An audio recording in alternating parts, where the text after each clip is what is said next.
What's going on, guys? It's Colin here for NextGenTactics, and I'm bringing you some more PC gameplay, Battlefield Bad Company 2, and this is Rush attacking on Valparaiso. Or Valparaiso. I'm not sure exactly how to pronounce it. Many of you have suggested I pronounce it different ways, but I wanted to try and accomplish a few things in this game, and the first thing is to show you guys how I play Rush if I'm playing by myself. And the other is to give you some more PC footage, obviously. Somebody had posted a comment like, "Play Rush, you pussy!"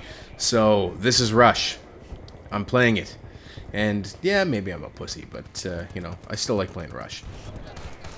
So because I'm playing Rush by myself, I'm not really communicating with the rest of my team. You will find that on PC, most players don't use the in-game communication using a mic. What they will do is go to the text chat function. And because I'm still sort of adjusting to the keyboard, I have a hard time, you know, quickly switching to chat and making callouts over the text function. So if I spot some danger and I'm trying to let one of my teammates know, then chances are, more often than not, he's in deep trouble because I'm not going to get the information to him in time. So that's unfortunate, but I am going to give you guys a bit of an idea as to how I play Rush when I'm playing alone, which, to be honest, I don't do all that often, but I do manage to slowly make my way up this left-hand side and arm the Alpha objective. Now, if you've ever seen any of my console gameplay, you'll see that I'll hop a quad or something and just rush right for it, whereas on PC, where there's more players, I'm taking a bit more cautious approach, and I'm going to get a lucky spray right here in order to keep this thing going and defend the arm station, and I'm going to try and get out of the way and get behind these sandbags and spot an enemy coming in. So, you know, we're just trying to keep them off the station, and we wind up getting in a hand grenade fight, and I lose. So I see the hand grenade come flying, I don't react in time, and I'm toast. So that was a really well-placed nade on his part, but I do get the station ultimately. So, you know, pretty decent play. I was happy about that one. Now, I'm going to spawn in here on my squad mates, and while they're providing a forward spawn point sort of up in the middle of the map, they're not that close to the action. Not quite as close as I want to be, so eventually I'm going to switch squads and find one that has tried to flank in behind the defenders so that I can be a little bit more effective. And when you're sitting back like that, you have to shoot a metric ass ton of people in order to provide viable support to your team. Now, you can be spotting out enemies and stuff as well, but, you know, again, 16v16, if the defenders are halfway competent, they have a huge advantage, so you're going to have to kill a lot of people.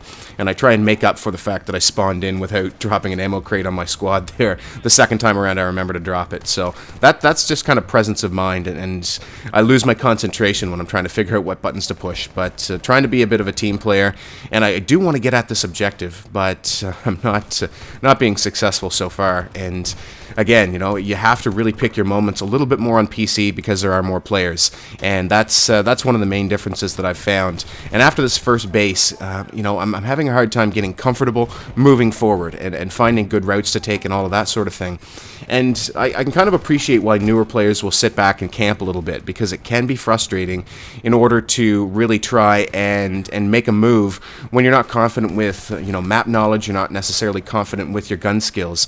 And we're going to go in and get this station arm. We're going to lay down some smoke and just kind of try and hide out around the objective and get some kills and prevent the defenders from getting there, you know, just cut them off. And I'm kind of in a bit of a hot spot, and I'm just trying to move back and forth and make sure that I'm not sitting out right out in the open, but obviously, you know, I have to keep peeking in and out just to make sure that they're not on the station. So, you know, our team manages to establish presence in the base, and that's important on console, but it's especially important on PC because, you know, you do have so many, 4 more defenders. So if you're not able to get at least the better part of a squad or two in the base with a constant presence, putting pressure on that defense, you're not going to be able to take it down. So fortunately, we are able to, and we're moving on to the next base. And for the next couple of bases, this is where I kind of get a little bit cautious, and I'm having, you know, some challenges trying to figure out where to go and what to do. And that's going to come with time, playing more on PC. But, you know, I just wanted to show you guys this game, and I've cut out a couple of parts where I'm basically not doing anything, and I lay my ammo pack down in a really bad spot here. And because, you know, the more players, they've pushed forward, and we get actually sniped off from somebody on the front line of the defenders. So I do manage to make my way up the middle a little bit, and I'm going to try and provide some support and hopefully get in an armor station. But as you can see, so many defenders are getting lit up there that it's tough to make that move. So that is why I'm using smoke and running the lightweight kit. So this is essentially my favorite assault kit setup, although I'm finding that the XM8 prototype is my favorite gun on the console. I am starting to favor the M416 on the PC. I just find it's a little bit easier to use, a little bit more precise when you're aiming with a mouse. So luckily, you know, I'm playing with a very competent team here, so I'm thankful for that. They managed to go in and get the stations armed, and I'm just going to try and support things as much as I can. And I am spotting enemies as much as possible. You can do that with any kit. You can pull out your handgun and spot enemies. You don't necessarily need to be running recon. So, you know, if you're sitting back just sort of spamming the spot button when you're not on the station, then you are still helping the team, and you don't have to have a scope sniper rifle to do that. So, because I'm not right in the teeth of the action, I wanted to take this opportunity to talk about the 3 different platforms that I've played Bad Company 2 on and sort of give you a compare and contrast. And why don't we first start talking about the consoles? And I will start with PS3. And, you know, this is a very capable console. You know, for your entertainment dollar, it does a lot of things. It plays Blu-rays, games, etc. And you know, it's very, very capable. Now, what I've found is that things, you know, cross-platform games, I haven't really noticed a discernible difference in graphics. I have not taken the opportunity to play any PS3 exclusives, although I've heard they're excellent.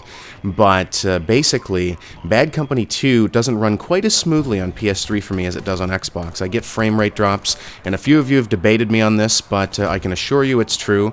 What I have found, though, is that the players on PS3, and when I talk about, you know, players on one platform versus the other, I'm just talking about trends where I tend to encounter things a little bit more on one platform versus the other. And on PS3, I find that my games are more competitive.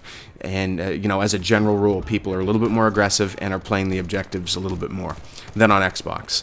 And, you know, the online system on PS3 I don't think is quite as favorable as the Xbox, although it is free. So you have to think about that it's, you know, if you're on a budget, then the PS3 gives you a lot of bang for your buck. It gives you the free online. And let's ignore for a fact the second that PSN's been down for a substantial amount of time now.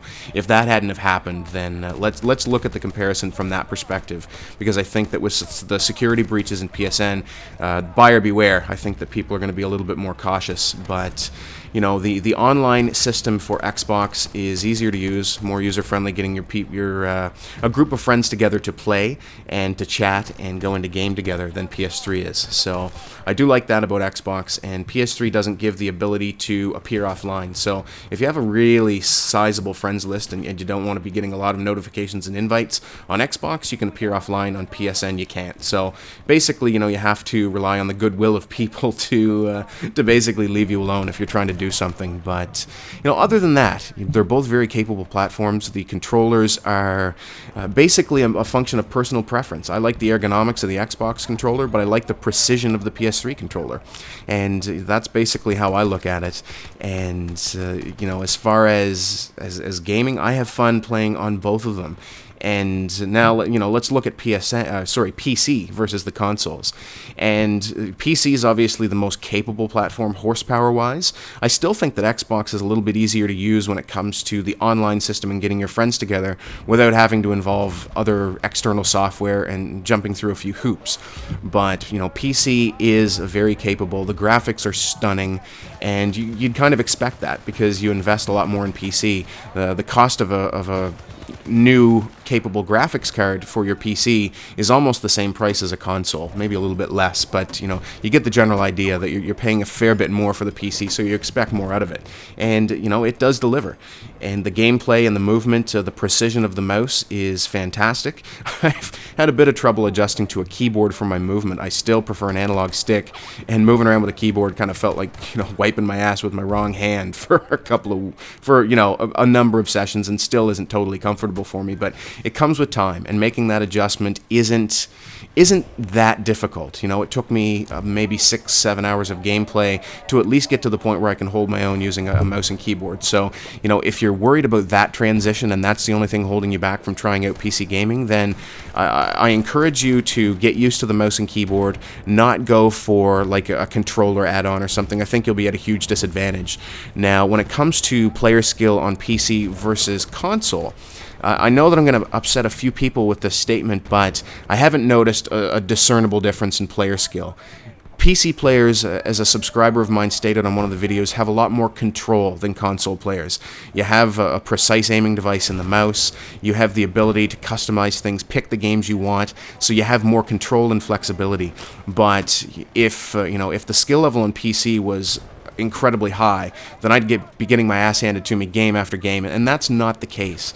So even if you're not a veteran PC player, you still have an added advantage of using the mouse to aim. So once you get used to taking advantage of that, you can pretty much start holding your own.